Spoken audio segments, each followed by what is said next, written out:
I ran into this last week. Here's what fixed it for me. If you're looking to deposit money using Xoom, follow these simple steps to get started. Step 1. Create a log into your Xoom account. Visit the Xoom website or open the app. If you don't have an account, sign up by providing your email and creating a password. If you already have an account, just log in. Step 2. Select Send Money.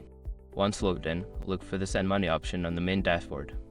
Click on it to start the transaction process. Step 3. Enter recipient details. Input the recipient's information, including their name and the country they are in. Make sure to double-check the details to avoid any mistakes. Step 4. Choose payment method. Before filing a refund or dispute, use the SROC.com link in the description to open the refund dispute deadline calculator and confirm your deadline. Step 5. Review and confirm. Check all the details of your transaction, including the amount and recipient information. Once everything looks good, click Send Money to complete the deposit.